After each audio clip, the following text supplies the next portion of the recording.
وہ مشکل سے بول پایا تھا۔ ناممکن، فقیر نے کہکا لگایا تھا۔ تیری قسمت میں نہیں وہ، اور قسمت کو تو بدل نہیں سکتا۔ جا، چلا جا اب۔ ایسا نہیں ہو سکتا، میں قسمت بدل دوں گا۔ آرجے خود نہیں جانتا تھا کہ اس نے یہ الفاظ کس احساس کے تحت کہے تھے۔ فقیر نے چونک کر اسے دیکھا تھا۔ تو چاہے تو بہت کچھ کر سکتا ہے، لیکن قسمت نہیں۔ تجھے خود کو بدلنا ہوگا، خود کو مارنا ہوگا۔ اب چلا جا، وقت ضائع مت کر۔ فقیر کے لہجے میں پراسراریت پھیلی تھی۔ معافی مانگنی ہے اس سے، وہ سامنے ہوتی تھی تو سب اچھا لگتا تھا۔ وہ گھٹنوں کے بل زمین پر بیٹھ گیا تھا، کسی ہارے ہوئے جواری کی طرح۔ اس کا لہجہ نم تھا۔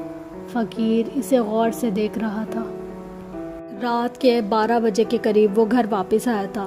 اس کی حالت ایسی تھی جیسے سب کچھ ہار کے آیا ہو۔ کمرے میں آنے کے بعد سب سے پہلے اس نے میز سے وہ تصویر اٹھائی تھی جو اس نے اس روز فوٹو فریم سمیت دیوار پر دے ماری تھی۔ ملازم نے صفائی کی تو وہ اٹھا کر میز پر رکھ دی تھی۔ Don't touch my phone you Mughals. کچھ یاد آنے پر وہ مسکرا دیا تھا۔ اس کی آنکھوں میں پھیلی نمی اس کے اندر کی تبدیلی پر گواہی دے رہی تھی۔ اس نے شہادت کی انگلی سے تصویر میں موجود ہانم کے چہرے کو چھوا تھا۔ میں مکی سے کہتا تھا کہ تم بہت خود سر اور گھمنڈی لڑکی ہو، اور میں بالکل ٹھیک کہتا تھا۔ تم نے نظر نہ آنے کی قسم اٹھائی تھی اور اپنی قسم پر پورا اتر رہی ہو۔ وہ اب میز کے پاس رکھی کرسی پر بیٹھا اس سے باتیں کر رہا تھا۔ لیکن یاد رکھنا، میں بھی آرجے ہوں، جس دن مل گئی نا بخشوں گا نہیں۔ اس نے مصنوعی غصہ کیا تھا۔ اگر کوئی اور اسے دیکھ لیتا تو یقین نہیں کرتا کہ وہ آرجے تھا، جس کی آنکھ میں کبھی آنسو نہیں آیا تھا اور اب وہ نم آنکھیں لیے بیٹھا تھا۔ معافی مانگنی ہے مجھے، اکثر غصے میں بہت غلط بول جاتا ہوں۔ اتنا نرم لہجہ کہ خود ہانم دیکھ لیتی تو بے ہوش ہو جاتی۔ تم ٹھیک کہتی تھی کہ میں صرف چالاک ہوں، ذہین نہیں۔ اگر ذہین ہوتا تو سب کرنے سے پہلے سوچ لیتا۔ آرجے نے ایک گہری سانس لی تھی۔ دیکھو، اگر تم نے معاف نہیں کرنا تو ٹھیک ہے، پھر میرا پیچھا چھوڑ دو۔ کیوں ہر جگہ نظر آتی ہو؟ اس کے لہجے میں التجا تھی۔ صرف ایک بار مل لو، ایک بار نظر آ جاؤ، میں سب ٹھیک کر دوں گا۔ اس کے دل نے دہائی دی تھی، لیکن جانے والے واپس کب آتے ہیں؟ آرجے، میں چاہتا ہوں کہ تم ملتان جاؤ۔ مدیحہ کی منگنی پر تمہارا ہونا لازمی ہے۔ اگر ایمرجنسی میں یہ رشتہ طے نہیں کیا جاتا تو میں ضرور آ جاتا۔ مدیحہ کی منگنی؟ حشام کی بات نے اسے حیرت میں ڈال دیا تھا۔ ہاں، بابا سائی نے اپنے کسی دوست کے بیٹے کے ساتھ اس کا رشتہ طے کیا ہے۔ تمہیں سب فون کرتے ہیں، لیکن تم کسی سے بات کرو تب وہ تمہیں کچھ پتہ چلے نا۔ اب تمہیں جانا چاہیے۔ حشام ٹھیک کہہ رہا تھا۔ اس نے کتنے دنوں سے گھر بات نہیں کی تھی اور نہ ہی کسی کی کال اٹھائی تھی۔ وہ پتہ نہیں بے مقصد سارا دن لاہور کی خاک چانتا تھا۔ جسے ڈھونڈ رہا تھا وہ اسے ملنے والی نہیں تھی۔ ایسے کیسے؟ ابھی سے رشتہ طے کر دیا؟ ابھی وہ بچی ہے، پڑھ رہی ہے، اس کی تعلیم تو مکمل ہونے دیتے۔ آرجے کو غصہ آیا تھا۔ وہ اور مدیحہ رضائی بہن بھائی تھے۔ آرجے کے پیدا ہونے پر کچھ پیچیدگیوں کے باعث عائشہ جبیلی سے دودھ نہیں پلا پائی تھی، اور یہ کام بھی جان نے کیا تھا۔ وہ اور مدیحہ ہم عمر بھی تھے۔ وہ اس سے کچھ دن چھوٹی تھی۔ یہ باتیں تم بابا سائیں سے جا کر پوچھو، وہ ہی تمہیں جواب دے ہوں گے۔ حشام اس سے بحث نہیں کرنا چاہتا تھا۔ دیکھ لوں گا میں سب کو، آرجے غصے سے کہتا فون بند کر چکا تھا، جبکہ حشام کے لبوں پر مسکراہٹ دوڑ گئی تھی۔ وہ حشام سے زیادہ مدیحہ کو اپنی بہن مانتا تھا اور اس کی باتیں سنتا تھا۔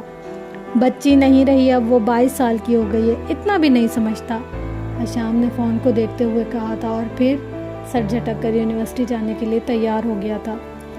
سیدوں کی حویلی کو دلہنوں کی طرح سجایا گیا تھا۔ وجہ اس حویلی کی وہ اکلوتی بیٹی تھی جس کی آج منگنی تھی۔ بھی جان کے کہنے پر وہ ڈھنگ کے کپڑے پہنے ہوئے تھا۔ مدیحہ تیار ہوئی بہت پیاری لگ رہی تھی۔ تم خوش تو ہو نا؟ آرجے نے مدیحہ سے پوچھا تھا۔ جی خوش ہوں۔ وہ نظریں چرا گئی تھی۔ آرجے نے اس کی یہ حرکت اچھے سے نوٹ کی تھی۔ اس سے پہلے وہ کچھ کہتا ملازم اسے بلانے آ گئی تھی۔ چھوٹے صاحب، آپ کو بڑے صاحب نے بلایا ہے، وہ ادب سے سر جھکائے کہہ رہی تھی۔ آتا ہوں، آرجے نے جواب دیا تھا۔ دیکھو، کوئی بھی مسئلہ ہو تو مجھے بتا دینا، لڑکا نہ پسند آئے تب بھی، سمجھ رہی ہو نا میری بات؟ وہ سنجیدہ لہجے میں مدیحہ سے مخاطب تھا۔ جی، مدیحہ نے جھکے سر کو اس بات میں ہلایا تھا۔ اوکے میں آتا ہوں، وہ کہہ کر اٹھ گیا تھا، اور اس کے جانے کے بعد مدیحہ کی سہیلیاں اور محلے کی لڑکیوں نے مدیحہ کے گرد گھیرا ڈال دیا تھا۔ ڈیڈ، آپ نے بلایا؟ وہ سید جبیل کے پاس جا کر پوچھ رہا تھا۔ تم اندر کیا کر رہے تھے؟ تمہیں پتہ ہے نا کہ مہمان آنے والے ہیں، ان کا استقبال بھی کرنا ہے، حشام نہیں ہے یہاں پر، سارے کام تم نے کرنے ہیں۔ جاؤ بھائی صاحب کے پاس اور مہمانوں کا استقبال کرو، وہ سخت سے لہجے میں کہہ رہے تھے، جبکہ آرجے سر جھٹک کر ضیاء جبیل کی طرف بڑھ گیا تھا جو کہ مہمانوں میں گھرا ہوا تھا۔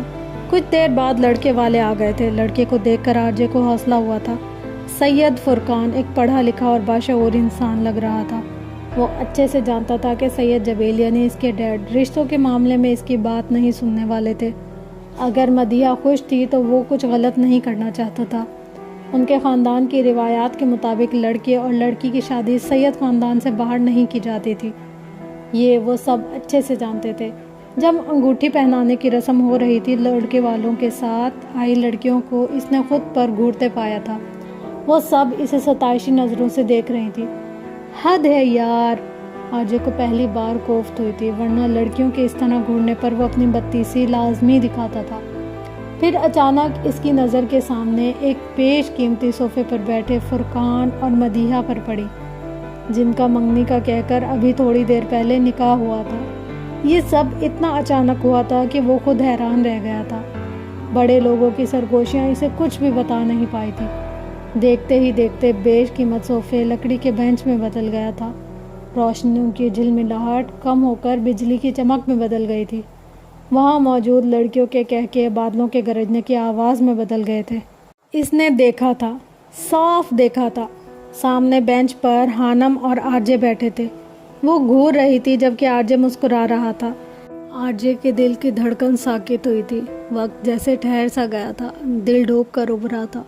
وہ ایک پل تھا، بس ایک پل، پھر سب نارمل ہو گیا تھا۔ سسکیوں کی آواز اس کے کانوں سے ٹکرائی تھی اور آرجے کا سارا سکون برباد کر گئی تھی۔ وہ الٹے قدموں چلتا حویلی سے باہر نکلا تھا۔ اس کی آنکھوں میں پھیلی نمی ہر منظر کو دھندلا کر رکھ دیا تھا۔ کیا تم اب حشام جبیل کو پسند نہیں کرتی؟ ایلا پوچھ رہی تھی۔ ماہی نے چونک کر اسے دیکھا تھا۔ اسے کیسے بھول سکتی ہوں؟ وہ پھیکی سی ہنسی ہنسی تھی۔ پھر اس کا ذکر نہیں کرتی، نہ اس کے پیچھے جاتی ہو، کیا محبت ختم ہو گئی؟ ایلا کی بات سن کر ماہی تڑپ اٹھی تھی۔ محبت کبھی ختم نہیں ہوتی ایلا، کبھی بھی نہیں۔ میں نے اسے چاہا ہے اور ہمیشہ چاہوں گی۔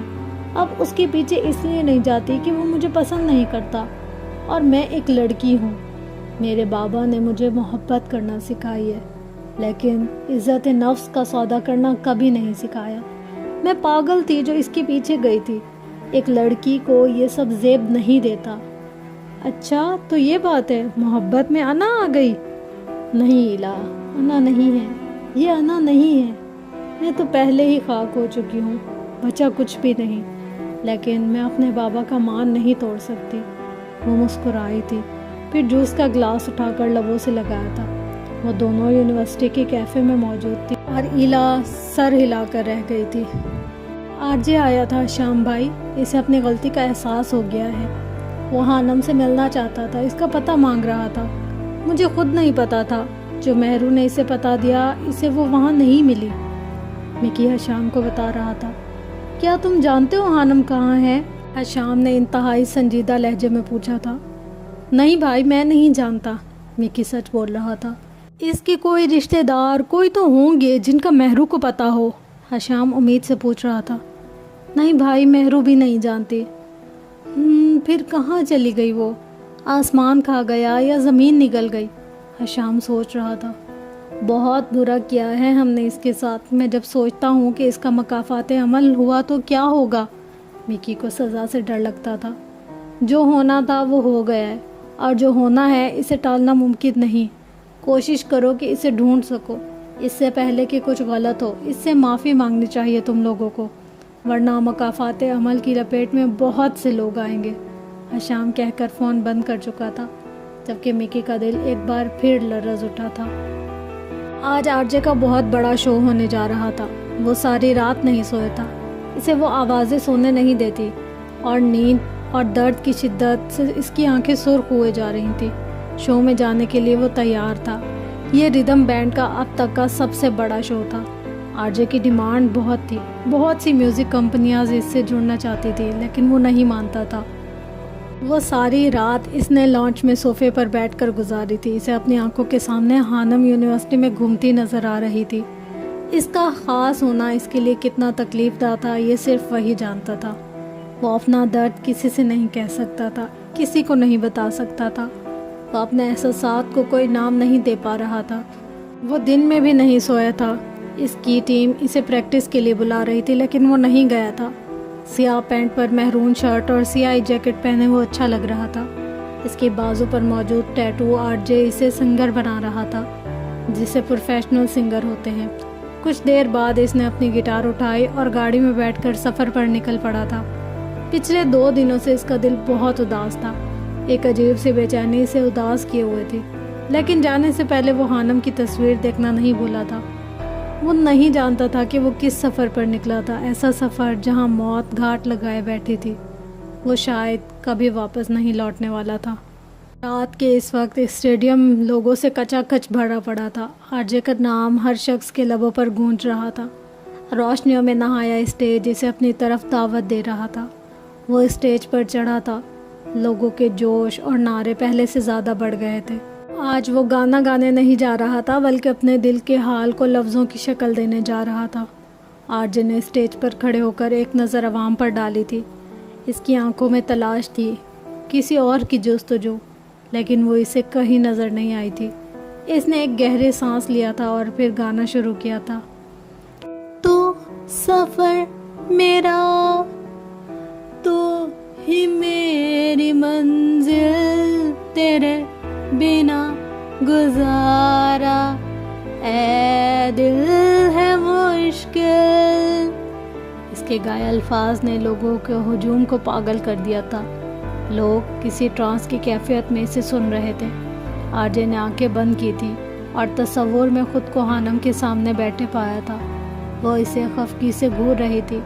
اب وہ مہرو کے ساتھ ہنس رہی تھی۔ یہ روح بھی میری، یہ جسم بھی میرا، اتنا میرا نہیں جتنا ہوا تیرا۔ اس نے آنکھیں کھولی تھی جن میں نمی پھیلی تھی اور جو سرخ ہو چکی تھی۔ جس دن ہر ذی روح کو زندہ کیا جائے گا اور مردوں کو قبر سے اٹھایا جائے گا نا، میری دعا ہے کہ ہمارا اس دن بھی سامنا نہ ہو۔ ہانم کے جملے اس کے کانوں میں گونجے تھے۔ کتنا درد دیتے تھے اس کے یہ الفاظ، یہ صرف وہی جانتا تھا۔ تو نے دیا ہے جو وہ درد ہی سہی، تجھ سے ملا ہے تو انعام ہے میرا، میرا آسماں ڈھونڈے تیری زمین، میری ہر کمی کو ہے تو لازمی۔ آر جے نے آسمان کی طرف دیکھا تھا۔ زمین پہ نہ سہی تو آسماں میں آ مل، تیرے بنا گزارا، اے دل ہے مشکل۔ یہ الفاظ نہیں تھے، اس کی شدت تھی، اس کی خواہش تھی، اس کے اندر کی تڑپ تھی جو لفظوں کا روپ دھار کر باہر نکل رہی تھی۔ لوگ آج اس کے در پر عش عش کر اٹھے تھے۔ عوام اس سے بات کرنے کے لیے پاگل ہو رہی تھی۔ وہ اس کا آٹوگراف لینا چاہتے تھے اور وہ کسی اور دنیا میں پہنچا ہوا تھا۔ ادھورا ہو کے بھی ہے عشق میرا کامل، تیرے بنا گزارا، اے دل ہے مشکل۔ آر جے نے آنکھیں کھولی تھی اور پھر وہ اسے کہیں نظر نہیں آئی تھی۔ وہ اسٹیج سے نیچے اترا تھا اور پھر سب کی آوازیں دیتے دیتے وہ اس جگہ سے باہر نکل آیا تھا۔ واہ، کمال کر دیا آج اس لڑکے نے، اتنا درد، اتنی شدت؟ یہی چیز تو چاہتا تھا میں. گاڑی نکالو, مجھے یہ لڑکا چاہیے. مسٹر رحمان اپنے اسٹوڈیو کے کیبن میں بیٹھا تھا. آر جے کی پرفارمنس دیکھ کر اش کر اٹھا. جی ٹھیک ہے باس. اس کا سیکریٹری اس بات میں سر ہلاتا باہر نکل گیا تھا. کسی بھی قیمت پر وہ بچنا نہیں چاہیے. پیسے ڈبل ملیں گے. وہ میرا نہیں ہو سکتا تو کسی کا بھی نہیں ہوگا. اس نے روپیوں سے بھرا بیگ 2 جرائم پیشہ افراد کے سامنے رکھتے ہوئے کہا تھا, جو شکل سے خوفناک نظر آتے تھے. کام ہو جائے گا میڈم. وہ اسے یقین دلاتے بیگ اٹھا کر باہر نکل گئے تھے. I am sorry R J, لیکن میں اپنی پسند کسی کو نہیں دیتی. وہ افسردہ لہجے میں آر جے کے تصور سے مخاطب تھی. رات کے اس پہر وہ تیز رفتاری سے گاڑی چلا رہا تھا. اس کی آنکھوں میں نمی کم ہونے کا نام نہیں لے رہی تھی. راستہ سنسان تھا. سڑک پر 2 گاڑیاں ہی نظر آ رہی تھی. اس کا موبائل اور والیٹ 60 والی سیٹ پر رکھا تھا. آج وہ اسے پوری شدت سے یاد آئی تھی, اور اس کے نظر نہ آنے پر وہ پاگل سا ہو گیا تھا. کچھ دیر کے لیے اس کی نظر سامنے سے ہٹی تھی, اور پھر ایک زوردار دھماکہ ہوا تھا. سامنے سے آتے ایک تیز رفتار ٹرک نے اسے پوری قوت سے ٹکر ماری تھی, اور ٹکر مارنے کے بعد اڑا دیا تھا. اسے سنبھلنے کا موقع ہی نہیں ملا تھا. گاڑی اچھل کر دور جا گری تھی. آر جے کو ہر چیز گھومتی ہوئی محسوس ہو رہی تھی. تکلیف کی ایک لہر اس کے پورے جسم میں پھیل گئی تھی. آر جے نے مشکل سے آنکھیں کھولی تھی. اس کے سر سے خون نکل رہا تھا. جیسے ہی اس نے آنکھیں کھولی تھی, اس کی آنکھیں چندیا گئی تھی. ایک دھماکے کے ساتھ ہر طرف خاموشی چھا گئی تھی. اتنی گہری خاموشی جو اس نے کبھی محسوس نہیں کی تھی. اسے اوندھے پڑے کو ایک لمبی سی سرنگ نظر آ رہی تھی, جہاں بہت تیز روشنی تھی. اس تیز روشنی اور سرنگ کے اندر اسے وہ نظر آیا تھا, 10 سال کا روحان جبیل, جو سرنگ میں چل رہا تھا. ماما, وہ کسی کو پکار رہا تھا. اور پھر کچھ دیر چلنے کے بعد وہ سرنگ کے آخری سرے پر پہنچا تھا, جہاں وہ مسکرا رہی تھی. ہاں, وہ عائشہ جبیل, اس کی ماں. خوبصورت سی مسکراہٹ. روحان, آ گئے تم؟ وہ محبت پاش نظروں سے اسے دیکھ رہی تھی. ماما. 10 سالہ روحان اپنی ماں کی طرف بھاگا تھا. کام تمام کرتے ہیں, ٹرک میں موجود ایک آدمی نے دوسرے سے کہا تھا, اور پھر انہوں نے ٹرک کو گاڑی کے اوپر چڑھا کر گاڑی کو بری طرح کچل ڈالا تھا. آر جے کے جسم نے اتنی تکلیف کبھی محسوس نہیں کی تھی. وہ چیخ بھی نہیں پایا تھا, اور پھر اس کی آنکھیں بند ہو گئی تھی. وہ دونوں آدمی ٹرک سے نیچے اترے تھے. راستہ سنسان پڑا تھا. سڑک کی ایک جانب جنگل تھا, جبکہ دوسری طرف بیابان. وہاں اس وقت کوئی نہیں تھا. دونوں آدمیوں کے چہرے پر تھوڑی سی پریشانی تھی. انہوں نے رات کے اندھیرے میں جلدی ٹرک سے پیٹرول کی ایک بڑی سی بوتل نکالی تھی, اور پھر الٹی پڑی ٹوٹی پھوٹی گاڑی کے اوپر اسے چھڑک کر آگ لگا دی تھی. ان ظالموں کے ہاتھ نہیں کانپے تھے.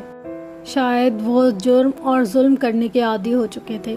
گاڑی میں آگ کسی سوکھی لکڑی کی طرح لگی تھی. آس پاس نظریں دوڑانے کے بعد کسی نے غلطی سے دیکھا تو نہیں, وہ لوگ ٹرک میں بیٹھ کر واپس چلے گئے تھے. 1.5 سال سڑکوں پر آوارہ گردی کرنے کے بعد, 1.5 سال کسی کو دیکھنے کے لیے تڑپنے کے بعد, اور پھر اسی تڑپ کو دل میں لیے وہ شخص ابدی نیند سو چکا تھا. بی جان کا دل شام سے ہی گھبرا رہا تھا. وہ بار بار آر جے کو تو کبھی حشام کا نمبر ملا رہی تھی. حشام سے ان کی بات ہو چکی تھی, جبکہ روحان فون نہیں اٹھا رہا تھا, اور اب اس کا نمبر بن جا رہا تھا. میرا دل بہت گھبرا رہا ہے حشام بیٹا, تم روحان کو فون کرو نا, بی جان پریشانی سے کہہ رہی تھی. میں نے کوشش کی ہے بی جان, اس کا نمبر واقعی بن جا رہا ہے. آج تو حشام کا بھی دل اداس تھا. اسے سمجھ نہیں آ رہا تھا کہ یہ بے سبب اداسی کیوں تھی. رات اس کا شو تھا. میں پوچھتا ہوں اس کے کسی دوست سے, آپ پریشان نہ ہو. وہ بی جان کو تسلی دینے کے بعد فون بند کر چکا تھا. وہ بار بار کبھی آر جے کا تو کبھی اس کے دوست کا نمبر ملا رہا تھا, لیکن کسی سے بھی رابطہ نہیں ہو رہا تھا. رات اس نے آر جے کو لے کر ایک برا سا خواب دیکھا تھا. اس نے آر جے کو بہت تکلیف میں دیکھا تھا. وہ اسے شیطان کا بہکاوا سمجھ کر خود کو تسلی دے چکا تھا, لیکن اب اس کا دل ہول رہا تھا. اسے سمجھ نہیں آ رہا تھا کہ وہ کیا کرے. شام اداس دل کے ساتھ یونیورسٹی آ گیا تھا, لیکن اس کا ذہن آر جے میں اٹکا تھا. آخری کلاس لینے کے بعد جیسے ہی وہ یونیورسٹی سے باہر نکلا تھا, اسے مدیحہ کی کال آئی تھی. وہ بار بار فون کر رہی تھی. شام گاڑی چلاتے ہوئے فون نہیں سنتا تھا.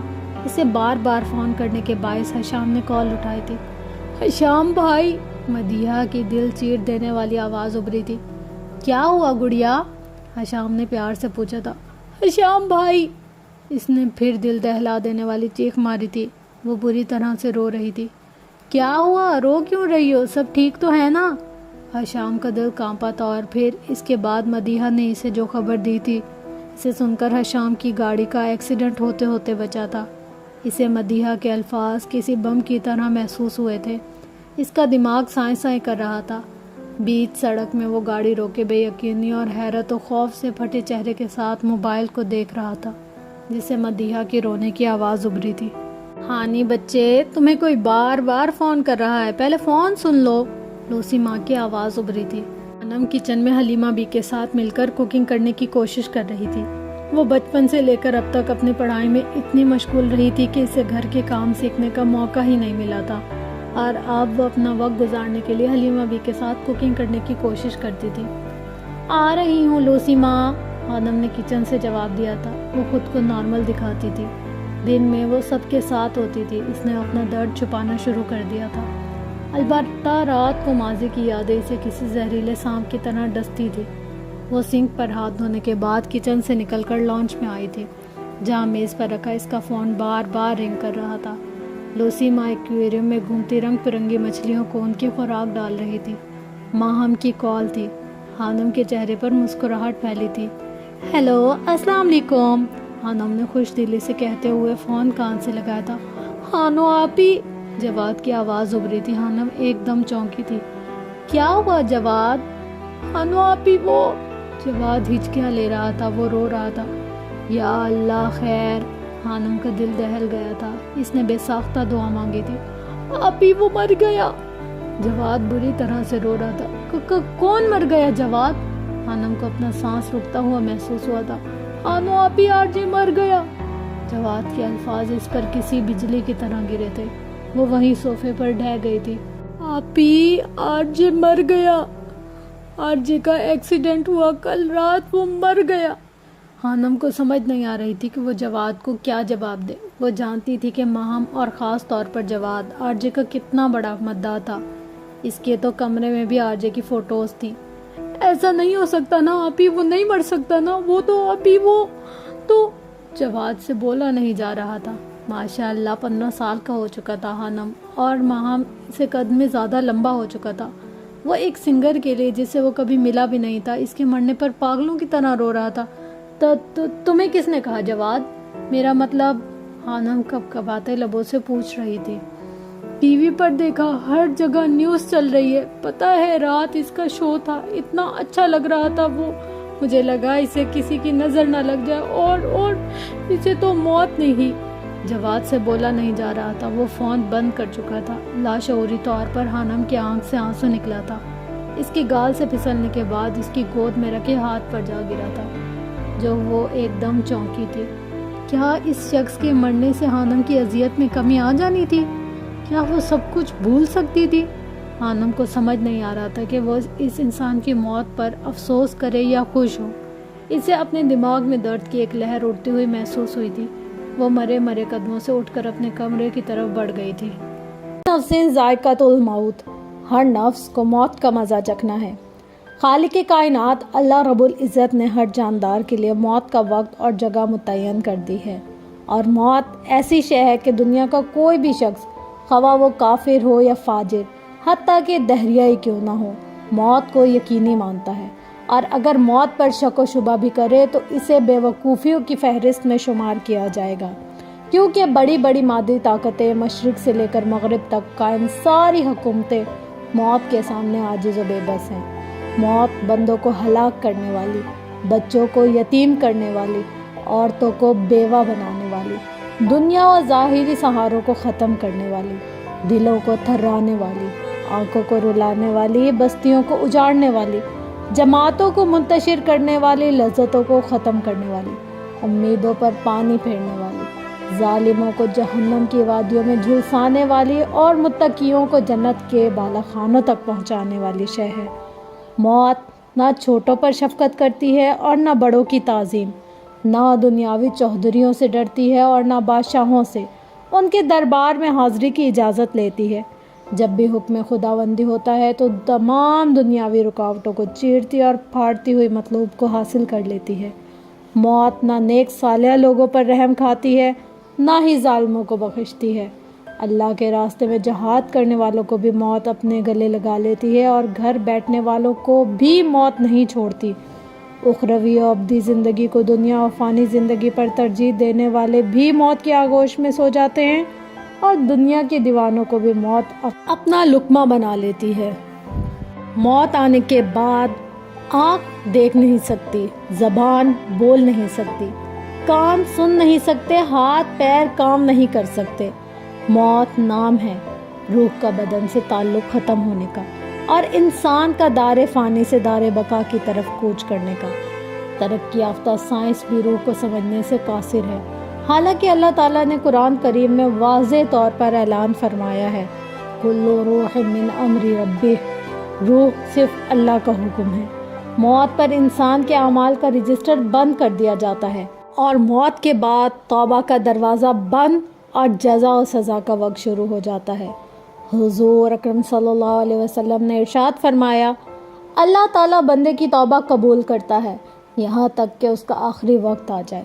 ہم ہر روز، ہر گھنٹہ، بلکہ ہر لمحہ اپنی موت کے قریب ہوتے جا رہے ہیں۔ سال، مہینے اور دن گزرنے پر ہم کہتے ہیں کہ ہماری عمر اتنی ہو گئی، لیکن حقیقت یہ ہے کہ یہ ایام زندگی سے کم ہو گئے ہیں۔ موت ایک مصیبت بھی ہے، جیسا کہ اللہ تبارک و تعالیٰ نے فرمایا، اور وہیں تمہیں موت کی مصیبت پیش آ جائے۔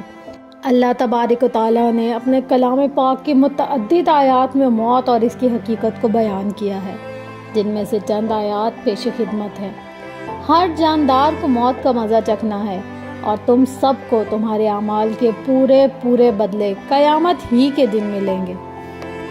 پھر جس کو دوزخ سے بچا لیا گیا اور جنت میں داخل کر دیا گیا وہ صحیح معنوں میں کامیاب ہو گیا، اور یہ دنیاوی زندگی تو جنت کے مقابلے میں دھوکے کے سامان کے سوا کچھ بھی نہیں۔ سورۃ آل عمران۔ اس آیات میں اللہ تبارک و تعالیٰ نے انسان کی کامیابی کا ذکر کیا ہے، اور یہ کہ اس حال میں ہماری موت آئے کہ ہمارے لیے جہنم سے چھٹکارے اور دخول جنت کا فیصلہ ہو چکا ہو۔ اس زمین میں جو کوئی ہے فنا ہونے والا ہے، اور صرف تمہارے پروردگار کی جلال والی اور فضل و کرم والی ذات باقی رہے گی۔ سورۃ رحمان۔ ہر چیز فنا ہونے والی ہے سوائے اللہ کی ذات کے، حکمت اسی کی ہی ہے اور اسی کی طرف تمہیں لوٹ کر جانا ہے۔ سورۃ القصص۔ اے پیغمبر، تم سے پہلے بھی ہمیشہ زندہ رہنا ہم نے کسی فرد بشر کے لیے طے نہیں کیا، چنانچہ اگر تمہارا انتقال ہو گیا تو کیا یہ لوگ ایسے ہیں جو ہمیشہ زندہ رہیں؟ ہر جاندار کو موت کا مزہ چکھنا ہے، اور ہم تمہیں آزمانے کے لیے بری اور اچھی حالتوں میں مبتلا کرتے ہیں، اور تم سب ہی ہمارے پاس لوٹ کر آؤ گے۔ سورۃ الانبیاء۔ تم جہاں بھی ہوگے ایک نہ ایک دن موت تمہیں جا پکڑے گی، چاہے تم مضبوط قلعوں میں ہی کیوں نہ رہے ہو۔ سورۃ النساء۔ انسان بڑے بڑے محل اور قلعے تعمیر کر کے سوچتا ہے کہ اسے ہمیشہ یہاں رہنا ہے، اسے کبھی فنا ہونا ہی نہیں، لیکن شاید وہ نہیں جانتے کہ موت قلعوں میں آ جاتی ہے۔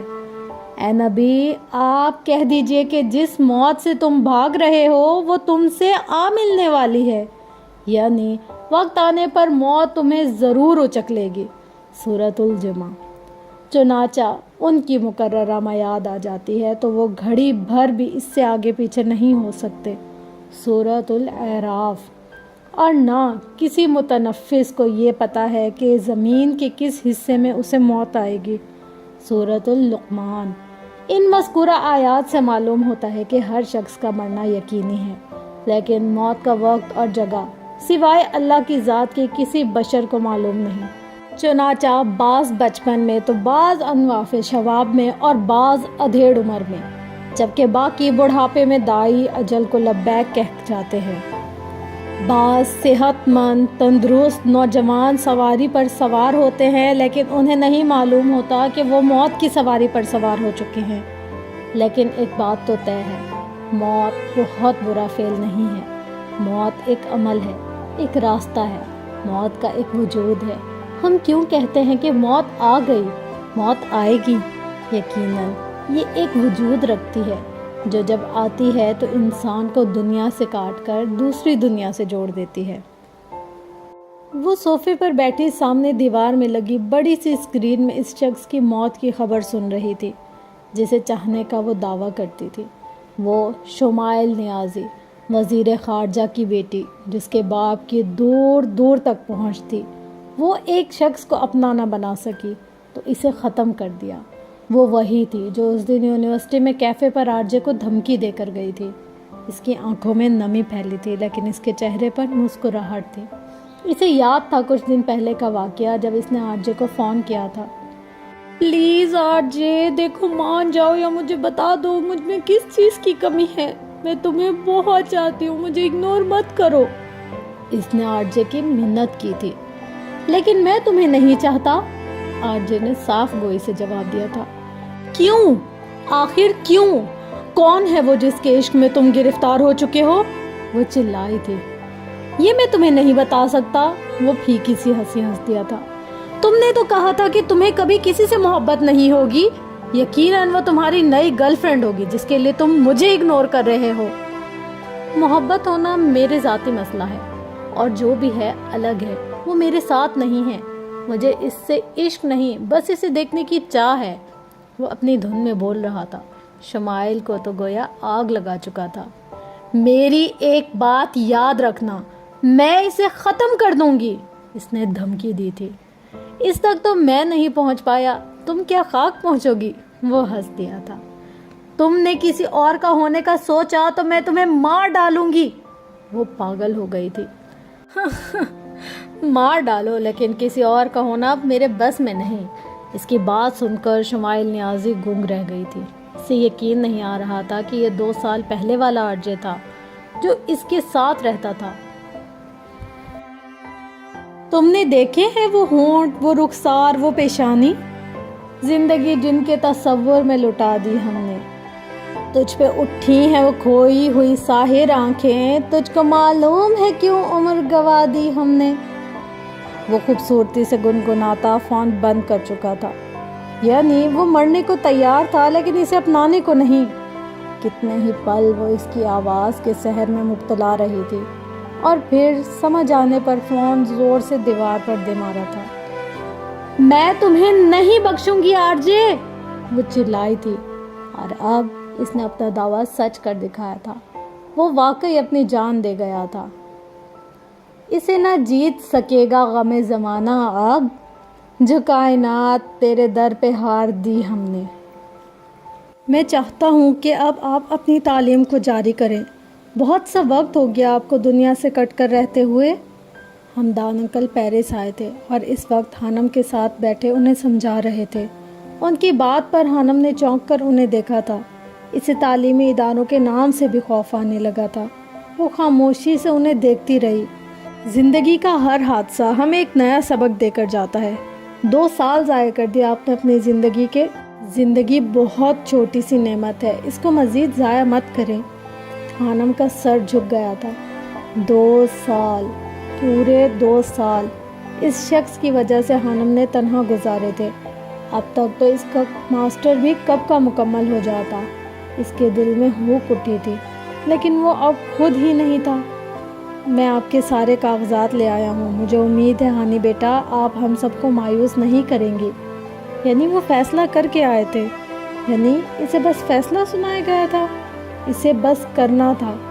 اس نے ماہی کی طرف دیکھا تھا جو کندھے اچکا گئی تھی کہ تم لوگوں کا آپس کا معاملہ ہے، یا پھر پاکستان واپس چلو، وہاں اپنی ماں اپنی فیملی کے ساتھ رہو۔ ہمدان انکل کی اس بات پر وہ چونک گئی تھی۔ یہ تو طے تھا کہ اسے واپس کبھی نہیں جانا تھا۔ میں پڑھائی شروع کر لیتی ہوں۔ ہانم نے اپنے کاغذات والی فائل کو میز سے اٹھا لیا تھا۔ وہاں موجود ہر شخص کے چہرے پر مسکراہٹ پھیل گئی تھی۔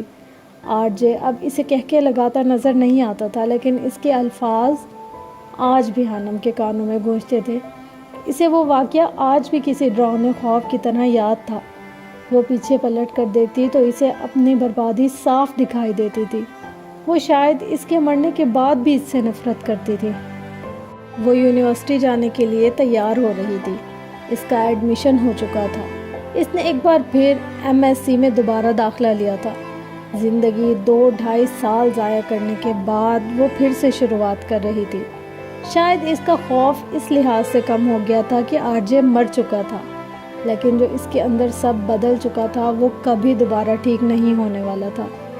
اس نے ڈینم کے پاؤں تک آتا سیاہ رنگ کا کوٹ پہن رکھا تھا، چمڑے کے جوتے پہنے، سنہری بالوں کو پونی کی شکل دیے وہ اس خانم سے بالکل مختلف لگ رہی تھی جو بڑی سی چادر لپیٹ کر یونیورسٹی جاتی تھی۔ دوپٹہ ایک چھوٹے سے اسکارف کی صورت میں گردن کے گرد لپیٹا تھا۔ خانم نے ایک آخری نظر خود پر ڈالی تھی اور پھر دروازے کی طرف قدم بڑھا دیے تھے۔ دروازے پر پہنچنے کے بعد وہ رکی تھی۔ جانے کیوں بنا سر ڈھانپے باہر جانے کو دل نہیں کر رہا تھا۔ وہ واپس آئینے کے سامنے آئی تھی۔ گلے میں لپٹے اسکارف کو کھول کر اس نے سر پر اوڑھا تھا، الماری سے شرگ نکال کر اسے اوپر پہنا تھا۔ اب وہ مکمل طور پر کور تھی۔ اس کے شرگ پر پیچھے کی جانب بڑا سا اینجل لکھا تھا۔ سر کو ڈھانپ کر اسے تھوڑا سا سکون محسوس ہوا تھا۔ ماں دیکھ کر ناراض نہ ہو جائے کہیں، سر پر آنچل نہ ہو تو ڈر لگتا ہے۔ آسیہ بیگم نے اسے باہر کھلے سر پھرنا نہیں سکھایا تھا۔ وہ گھر تھا جہاں وہ کچھ بھی پہن سکتی تھی کیونکہ اس گھر میں کوئی مرد نہیں تھا، لیکن اب وہ باہر جا رہی تھی اور آسیہ بیگم کی بہت سی باتیں اس کے ذہن میں گونج رہی تھی۔ ایک سرسری سی نظر خود پر ڈال کر وہ باہر نکل گئی تھی۔ اور سچ تو یہ ہے کہ ہم کبھی بدلتے ہی نہیں ہیں۔ ہمارا اندر اگر اچھا ہو تو کبھی نہیں مرتا، کیونکہ اچھائی کبھی مرتی نہیں ہے۔ ہم وقتی طور پر کسی اور چہرے کے پیچھے چھپ جاتے ہیں جس سے ہماری تکلیف کم ہو، لیکن ہم مکمل طور پر بالکل بھی نہیں بدلتے۔ یونیورسٹی کی دنیا بہت الگ تھی۔ وہ جیولوجی ڈپارٹمنٹ کے کیفے میں بیٹھی تھی۔ اس نے جانے کیوں اس مضمون کا انتخاب کیا تھا۔ اسے پڑھنے میں اب کہاں دلچسپی تھی، اسے بس اپنے وقت گزارنا تھا۔ خانم نے سامنے پڑے کافی کے کپ کو اٹھا کر لبوں سے لگایا تھا۔ لڑکے لڑکیوں کے گروپ اسے دوستوں کی یاد دلا رہے تھے، لیکن وہ سوچنا نہیں چاہتی تھی۔ ہے میڈی، وہ دیکھو نئی کلاس فیلو آئی ہے۔ ایک لڑکے نے میڈی کے کان میں سرگوشی کی تھی۔ میڈی کلاس کا سب سے شرارتی لڑکا تھا جو نئے آنے والے اسٹوڈنٹ اور پہلے سے موجود اسٹوڈنٹ کا جینا حرام کر کے رکھتا تھا۔ کدھر ہے؟ میڈی نے چونک کر پوچھا تھا۔ وہ پہلے کلاس میں موجود نہیں تھا، لیکن اب آیا تھا تو اس کے دوستوں نے اسے بتایا تھا۔ وہ سامنے دیکھو، بلیک ڈریس والی، جیکی نے اشارہ کیا تھا۔ اوکے، میں ذرا ہیلو ہائی کر کے آتا ہوں، میڈی شرارت سے کہتا اٹھا تھا۔ میڈی کی طرف خانم کی پشت تھی، وہ اس کے قریب پہنچ چکا تھا۔ اس نے خانم کے شرگ پر بڑا سا اینجل لکھا دیکھا تھا۔ وہ اکیلی بیٹھی تھی۔ انٹرسٹنگ، وہ مسکراتے ہوئے اس کے سامنے جا کر خالی کرسی پر براجمان ہو چکا تھا۔ خانم نے چونک کر اسے دیکھا تھا، پھر وہ نارمل ہو گئی تھی۔ وہ جانتی تھی یہ پیرس کی یونیورسٹی تھی، اس کی PU نہیں، جہاں لڑکے کم از کم لڑکی کی اجازت کے بنا اس کے پاس نہیں بیٹھتے تھے۔ ہیلو اینجل، میں ہوں میڈی، میڈی نے مسکرا کر ہاتھ آگے بڑھایا تھا۔ اس سے پہلے خانم کچھ کہتی اس نے اپنے دائیں جانب دیکھا تھا اور سورج کی مدھم سی روشنی خانم کے چہرے پر پڑی تھی۔ اس کا پیدائشی نشان چمکا تھا۔ میڈی حیران رہ گیا تھا۔ یہ کیا تھا؟ اس نے کبھی پہلے ایسی کوئی چیز نہیں دیکھی تھی۔ ہائے، خانم نے بنا ہاتھ ملائے واپسی اس کی جانب دیکھتے ہوئے جواب دیا تھا، جبکہ میڈی بس ہونکوں کی طرح اسے گھور رہا تھا۔ اسے سامنے بیٹھی لڑکی واقعی اینجل لگ رہی تھی۔ واٹ از دس؟ اس نے انگلی سے خانم کے چہرے کی طرف اشارہ کیا تھا۔ برتھ مارک، وہ سکون سے جواب دے رہی تھی۔ یقین نہیں ہوتا، میڈی کا منہ ابھی بھی حیرت سے کھلا تھا۔ وہ پتہ نہیں کیوں اس جگہ سے اٹھا اور پھر واپس اپنے دوست کی طرف بڑھ گیا تھا۔ اس میں خانم کے سامنے بیٹھنے کی ہمت نہیں ہو رہی تھی، جبکہ خانم اسے حیرت سے جاتا دیکھ رہی تھی۔ میں نے تو کچھ نہیں کہا۔ خانم نے کندھے اچکائے تھے اور پھر کافی کا آخری گھونٹ پینے کے بعد وہ اٹھ کر اپنی کلاس کی جانب بڑھ گئی تھی۔ خانم نے یونیورسٹی جانا تو شروع کر دیا تھا، لیکن اسے لیکچر کی کچھ سمجھ نہیں آتی تھی۔ 2 سال وہ کتابوں سے دور رہی تھی، 2 سال وہ اپنے آپ سے دور رہی تھی۔ پروفیسر کچھ پڑھاتا تھا لیکن وہ غائب دماغی سے بس سنے جا رہی تھی۔ پروفیسر اگر اس سے لیکچر کے دوران کچھ پوچھ لیتا تو یقیناً پوری کلاس کے سامنے اس کی بے عزتی لازمی تھی، لیکن سچ شکر کہ پروفیسر بس اپنی سنانے والوں میں سے تھا۔ کلاس میں کوئی اور بھی تھا جو اس پر نظر رکھے ہوئے تھا، اور وہ تھا میڈی۔ اسے شروع دن سے ہانم تھوڑی عجیب لگی تھی۔ وہ جب سے آئی تھی اس نے کوئی دوست نہیں بنایا تھا۔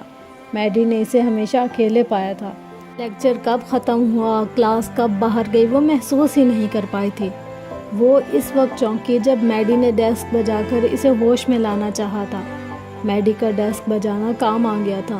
ہانم ایک دم چونکی تھی۔ کلاس خالی تھی، بس ایک دو اسٹوڈنٹ موجود تھے۔ مجھے لگتا ہے تمہیں اس بات کا خاص خیال رکھنا چاہیے کہ کلاس کب ختم ہوتی ہے، وہ عام سے لہجے میں بول رہا تھا۔ شکریہ، ایک لفظی جواب دینے کے بعد وہ اپنی جگہ سے اٹھی تھی اور پھر کلاس سے باہر نکل گئی تھی۔ پیرس میں چمکیلی دھوپ پھیلی تھی۔ ہانم اپنے ڈپارٹمنٹ سے نکل کر مین گیٹ کی طرف بڑھ گئی تھی۔ اس کا پڑھنے کی طرف بالکل بھی دھیان نہیں تھا۔ جیسے ہی وہ یونیورسٹی سے باہر نکلی تھی، وہ باہر سڑک پار کر ایک نہر تھی اور پھر دوسری طرف سڑک تھی، یعنی ڈبل وے کے درمیان سے نہر گزر رہی تھی۔ وہ نہر کے کنارے جا کر بیٹھ گئی تھی۔ کتنی ہی دیر بیٹھے رہنے کے بعد اسے اپنے پاس کسی کی موجودگی کا احساس ہوا تھا۔ ہانم نے چونک کر دائیں جانب دیکھا تھا۔ میں نے سنا ہے کہ خاموش بہتے پانی کے اندر بہت سا شور ہوتا ہے۔ اگر وہ اپنا یہ شور باہر نکال دے تو دنیا ڈوب جائے۔ وہ پانی پر گہری نظریں جمائے بول رہا تھا۔ ہانم نے اسے اپنی کلاس میں نہیں دیکھا تھا۔ یقیناً وہ کسی اور ڈپارٹمنٹ سے تھا۔ وہ اسے حیرانی سے دیکھ رہی تھی۔ اسی لیے خدا پاک نے پانی کو اس کی اوقات میں یعنی پابند رہنا سکھایا ہے، وہ بولی تو لہجے میں مان تھا۔ اب کی بار چونکنے کی باری لڑکے کی تھی۔ وہ پینٹ پر بنا بازو کی شرٹ پہنے ہوئے تھا۔ یقیناً وہ جم جاتا تھا۔ اس کے کسرتی مسلز نمایاں تھے۔ بالوں میں پونی پہنے ہوئے تھی۔ ہانم بس گہری سانس لے کر رہ گئی تھی۔ یہاں ہر انسان اپنے آپ میں ایک عجوبہ تھا۔ میں ہوں جارڈن، تمہارا نام کیا ہے؟ جارڈن نے اپنا تعارف کروایا تھا۔ تم مجھے میری کلاس کے نہیں لگتے۔ ہانم نے گویا تصدیق چاہی تھی۔ ٹھیک کہا، میں کسی بھی کلاس کا نہیں ہوں، وہ مسکرایا تھا۔ تو پھر تعارف کی کیا ضرورت؟ وہ اٹھ کر کھڑی ہوئی تھی۔ یہ بھی خوب کہا، وہ پھر مسکرا دیا تھا۔ ہانم کو اس کی آنکھوں میں ایک سرد مہری نظر آئی تھی۔ اسے جارڈن سے خوف محسوس ہوا تھا۔ اس نے وہاں سے اٹھ جانے میں ہی عافیت جانی تھی۔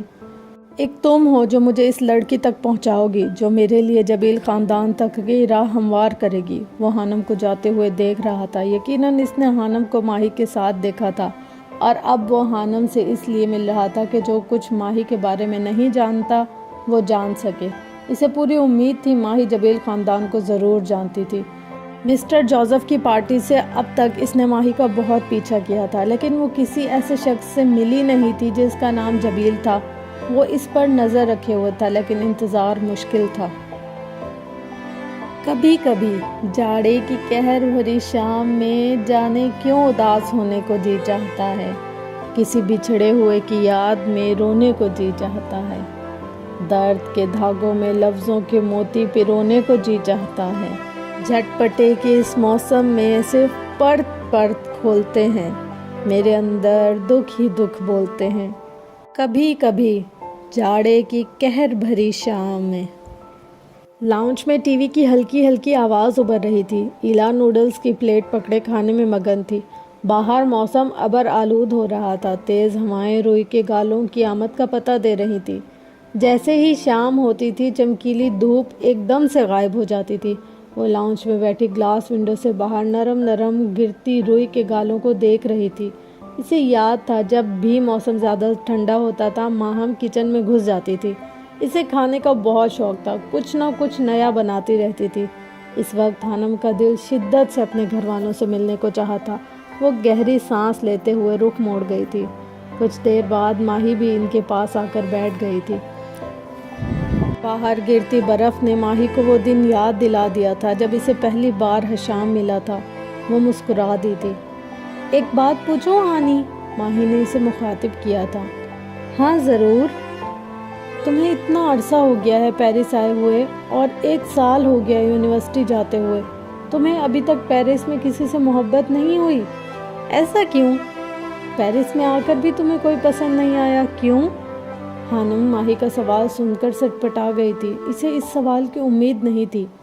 نہیں، میں نے کبھی اس پر توجہ نہیں دی، خانم نے سادہ سے لہجے میں جواب دیا تھا۔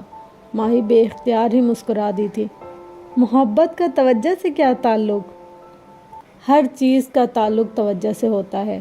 جب انسان کسی چیز میں دلچسپی لیتا ہے اور اس چیز کے متعلق سوچتا ہے تو اکثر وہ ہونا شروع ہو جاتی ہے۔ کچھ سمجھ نہیں آیا کہ تم نے کیا بات کی۔ خانم کی بات ماہی کے اوپر سے گزر گئی۔ بتاتی ہوں۔ خانم اپنی جگہ سے اٹھ کر لانچ میں رکھے ایکویریم کی طرف بڑھ گئی تھی۔ ماہی اور ایلا غور سے اسے دیکھ رہی تھی۔ یہ ایکویریم دیکھ رہی ہو نا؟ اس کے اندر بہت خوبصورت دنیا ہے۔ روزانہ کتنی بار اسے غور سے دیکھتی ہو؟ خانم نے پوچھا تھا۔ یاد نہیں کب اس پر غور کیا تھا، ماہی نے ناسمجھی سے جواب دیا تھا۔ اب اس پر غور کرو اور دیکھو اس میں سے خوبصورت مچھلی کون سی ہے؟ خانم پوچھ رہی تھی۔ ایلا نے ٹی وی بند کر دیا تھا۔ اب وہ دونوں غور سے شیشے کے جار یعنی ایکویریم کے اندر تیرتی مچھلیوں کو دیکھ رہی تھی۔ وہ نیلے رنگ والی، ماہی نے کافی غور کرنے کے بعد سب سے الگ اور خوبصورت مچھلی کی طرف اشارہ کیا تھا۔ کمال ہے، اتنی خوبصورت مخلوق پر میں نے پہلے توجہ کیوں نہیں دی؟ ماہی بڑبڑائی تھی۔ اسے وہ مچھلی واقعی بہت پیاری لگی تھی۔ اس کی بات سن کر خانم کے چہرے پر مسکراہٹ پھیل گئی تھی۔ کیسے پتہ چلا کہ یہ مچھلی پیاری ہے؟ غور کرنے پر، ماہی نے جواب دیا تھا۔ اب تم کیا کرو گی؟ خانم نے پوچھا تھا۔ میری کوشش ہوگی کہ میں روزانہ اس مچھلی کو دیکھ سکوں، ماہی نے جواب دیا تھا۔ اور پھر؟ ابھی اسے دیکھنے کے بعد میرا دل کر رہا ہے کہ اسے چھو کر دیکھوں، ایلا نے اپنا خیال ظاہر کیا تھا۔ اگر تم دونوں ان مچھلیوں پر غور نہ کرتی تو تم دونوں کو کبھی اس بات کا احساس نہیں ہونا تھا کہ انہیں دیکھنا چاہیے یا چھوڑنا چاہیے۔ یہ بات ثابت کرتی ہے کہ کام کوئی بھی ہو، اسے ہماری توجہ خاص بناتی ہے۔ محبت بھی کچھ ایسی ہی منطق رکھتی ہے۔ جب تک کسی انسان پر غور نہیں کرو گے وہ عام سا ہوگا، لیکن جیسے ہی ہم اس شخص کے متعلق سوچنا شروع کریں گے، اس پر توجہ دیتے ہیں تو ہمیں اس کی اچھائیاں نظر آتی ہیں۔ آہستہ آہستہ وہ ہمیں پسند آتا ہے اور ایک وقت ایسا آتا ہے جب ہمیں محسوس ہوتا ہے کہ ہمیں اس سے محبت ہو گئی۔ وہ اپنی لاجک پیش کر چکی تھی۔ وہ دونوں حیرت سے اسے دیکھ رہی تھی۔ کچھ ایسا ہی ہوا تھا ماہی کے ساتھ جب اسے پہلی دفعہ حشام نظر آیا تھا۔ سینکڑوں لوگوں میں اس نے حشام پر غور کیا تھا، پھر ایسے محسوس ہوا تھا وہ کافی وجیحہ تھا۔ وہ اس دن جب وہ پہلی بار ایفل ٹاور کے پاس ملا تھا، کتنی ہی دیر اسے غور سے دیکھتی رہی تھی۔ وہ اس سے بعد میں سوچتی رہی تھی اور اس کے حواسوں پر چھانے لگا تھا۔ وہ اسے جاننے کا اشتیاق رکھتی تھی۔ وہ کتنی جگہ ماری ماری پھری تھی اور بالآخر اسے محسوس ہوا تھا کہ اسے حشام سے محبت ہو گئی ہے۔ میں نے کبھی کسی انسان پر اتنی توجہ نہیں دی کہ میں اس سے محبت کر سکوں۔ میرا دل اور دماغ ہمیشہ کسی اور رخ میں چلتا ہے۔ میری سوچ کا دھارا محبت سے کہیں آگے اندیکھی چیزوں کی طرف بہتا ہے، خانم بتا رہی تھی۔ لیکن محبت اپنے اختیار میں کب ہوتی ہے؟ یہ تو بے اختیار ہوتی ہے، ماہی نے جانے کس احساس کے تحت کہا تھا۔ ٹھیک کہا، دنیا میں سب سے منہ زور جذبہ محبت کا رہا ہے، لیکن میں یہاں یہ کہوں گی کہ محبت کے ہونے میں بھی ہمارا ہی ہاتھ ہوتا ہے۔ انسان جس چیز کی جستجو کرتا ہے، قدرت اس انسان کا رخ اس کی جستجو کی طرف موڑ دیتی ہے۔ اگر انسان چاہے جانے کی طلب رکھے تو وہ یقیناً محبت سے ٹکرائے گا، اور جو چاہے جانے کی طلب رکھتا ہے اس کی آزمائش ہوتی ہے۔ اس سے پہلے محبت ہوتی ہے، اسے کسی کی طلب میں مبتلا کر دیا جاتا ہے، اور اس کی یہ خواہش کہ کوئی اسے چاہے وہ اس کی آزمائش کے بعد پوری ہوتی ہے۔ میں نے کبھی اس چیز کی خواہش نہیں کی کہ مجھے کوئی چاہے، اور اللہ پاک نے بھی کبھی مجھے محبت جیسے جذبے سے روشناس نہیں کروایا۔ میرے اندر بڑی بے چین روح ہے، اسے کچھ اور چاہیے، یہ اور چیزوں کی جستجو کرتی ہے۔ جو لوگ کائنات کو تسخیر کرنے نکلتے ہیں وہ اس چیز کی طلب رکھتے ہیں۔ جن لوگوں نے ماضی میں دنیا فتح کی ہے، یقیناً ان کی جستجو نے انہیں یہ کام کرنے پر اکسایا ہوگا۔ جن لوگوں نے قدرت کا عرفان پایا ہے، یقیناً وہ تڑپے ہوں گے۔ ان کی طلب، ان کی جستجو نے انہیں اندیکھی چیزوں کی تلاش میں نکلنے پر مجبور کیا ہوگا۔ اور مجھے لگتا ہے کہ ساری کائنات سمٹ کر اس ایک لفظ طلب یا جستجو میں مقید ہے۔ جو جس چیز کی کھوج کرے گا وہ اسے پائے گا، اور جو چاہے جانے کی طلب رکھے گا اسے پہلے محبت میں مبتلا کیا جائے گا۔ وہ خاموش ہو چکی تھی۔ ماہی اور ایلا کو اس کی منطق نے ورطہ حیرت میں ڈال دیا تھا۔ لیکن ایک بات تو طے ہے، انسان کو چاہے جانے کی طلب رکھنی چاہیے۔ جو یہ طلب رکھے گا وہ محبت سے ٹکرائے گا۔ جب وہ محبت سے ٹکرائے گا تو اسے نہ پانے کی صورت میں پاش ہو جائے گا۔ جب اس کی ذات ذروں میں بٹے گی تب اسے ہر ٹکڑے پر ایک نئی چیز کا احساس ہوگا۔ جن کی ذات ٹکڑوں میں بٹتی ہے وہ بہت حساس ہوتے ہیں، اور وہ ان چیزوں کو محسوس کرتے ہیں، اور پھر وہ ان چیزوں کو دیکھتے ہیں جو عام انسان نہیں دیکھ سکتا۔ اس لیے خالق کائنات نے اس کائنات کی بنیاد محبت پر رکھی ہے۔ یہ اپنے آپ میں ایک بہت بڑی کھوج، ایک بہت بڑی چیز ہے۔ شاید یہی وجہ ہے کہ میں بہت سی چیزوں کی کھوج نہیں کر پائی، لیکن ایک اہم بات جو ایلا نے کہی کہ خوبصورت مچھلی کو دیکھ کر چھونے کو دل کرتا ہے۔ جس طرح اللہ پاک نے انسان کو تسخیر کی اجازت دینے کے بعد اپنی اور انسان کی ذات میں ایک پردہ رکھا ہے، وہ چاہے جتنی کوشش کر لے، جب تک اللہ نہ چاہے وہ اس پردے کو، اس حد کو پار نہیں کر سکتا۔ بالکل اسی طرح محبت میں بھی کچھ حدود و قیود ہوتی ہیں۔ جب ایسے انسان سے محبت ہوتی ہے جس سے ہمارا کوئی جائز رشتہ نہیں ہوتا، اس محب میں ان حدود کو پار نہیں کیا جا سکتا۔ جس طرح انسان اپنی ہٹ دھرمی میں اللہ اور اپنے درمیان حائل پردے کو پار کرنے کی کوشش کرتا ہے تو فنا ہو جاتا ہے۔ کوہ طور کا واقعہ تو یاد ہوگا نا؟ بالکل اسی طرح اگر انسان نامحرم کی محبت میں ان حدود کو پار کرتا ہے جو اسے نہیں کرنی چاہیے، تو وہ انسان نہیں رہتا، اپنی خواہشات کا غلام ہو جاتا ہے، جانوروں سے بدتر ہو جاتا ہے۔ ماہی کو سمجھ نہیں آیا کہ وہ کس چیز کو زیادہ اہمیت دے کر گئی تھی، جستجو کو، طلب کو، تلاش کو، یا پھر محبت کو۔ وہ انسان کی طلب سے شروع ہو کر کائنات کا ذکر کر کر واپس محبت پر آ گئی تھی۔ یقیناً کائنات میں ہر چیز اپنی ایک جگہ رکھتی ہے۔ خالق کائنات نے کسی ایک وجود، کسی ایک جذبے کو، خواہ وہ نظر آتا ہو یا نہیں، بلا وجہ نہیں پیدا کیا۔ اور تم اپنے رب کی کون کون سی نعمتوں کو جھٹلاؤ گے؟ نوٹس نہیں لیے؟ خانم حیرت سے میڈی کو تک رہی تھی۔ پروفیسر میکال بہت ضدی ہیں، کل تم غیر حاضر تھی، انہوں نے کہا جو اسٹوڈنٹ کلاس میں موجود ہیں صرف انہیں ہی نوٹس ملیں گے، باقی کل ان کے آفس میں جا کر لیں۔ ان کا یہ آخری سیمسٹر چل رہا تھا اور اسی وجہ سے ان پر کافی سختی کی جا رہی تھی۔ اوکے، میں لے کر آتی ہوں۔ خانم غصے سے پروفیسر میکال کے آفس کی طرف بڑھ گئی تھی۔ کمرے کے باہر پہنچنے کے بعد خانم نے دروازے پر دستک دی تھی۔ یس، اندر سے آواز آئی تھی۔ سر، مجھے نوٹس چاہیے۔ اندر آفس میں ایک شخص میز کی جانب رخ کر کے کھڑا ہوا تھا۔ خانم کی طرف اس کی پشت تھی۔ آواز پر اس شخص نے جھٹکے سے پلٹ کر خانم کی طرف دیکھا تھا۔ اپنے سامنے کھڑے شخص کو دیکھ کر خانم کا رنگ پیلا پڑا تھا۔ وہ حیرت سے گنگ اس شخص کو دیکھ رہی تھی، اور ایسا ہی کچھ حال سامنے والے شخص کا تھا۔ خانم، وہ زیر لب بڑبڑایا تھا۔ خانم کو اپنا دل ڈوبتا ہوا محسوس ہوا تھا۔ وہ اس شخص سے صرف ایک دفعہ ملی تھی، کچھ سال پہلے کالج کے میٹنگ والے کمرے میں، جہاں اس شخص نے اپنا تعارف حشام بن جبیل کے نام سے کروایا تھا۔ حشام حیرت اور خوشی کے ملے جلے تاثرات سے اسے دیکھ رہا تھا۔ وہ ایک جھٹکے سے مڑی تھی اور آفس سے باہر نکل گئی تھی۔ خانم کا دل دھک دھک کر رہا تھا۔ وہ جانتی تھی کہ آرجے مر چکا تھا، لیکن اس نے کبھی سوچا نہیں تھا کہ اس کا سامنا آرجے کی کسی فیملی کے شخص سے ہو سکتا تھا۔ ایسی ہی کچھ حالت حشام کی بھی تھی۔ پروفیسر میکال سے اس کی اچھی خاصی دوستی تھی۔ آج وہ اسے ملنے آیا تھا، لیکن اسے یقین نہیں آ رہا تھا کہ قسمت اس پر یوں بھی مہربان ہو سکتی تھی۔ پروفیسر میکال جب آفس میں داخل ہوا تو حشام کو کرسی پر براجمان کسی گہری سوچ میں غرق پایا تھا۔ کیا ہوا؟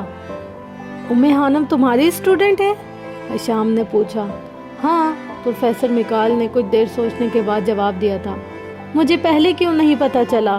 حشام اپنا سر تھام کر رہ گیا۔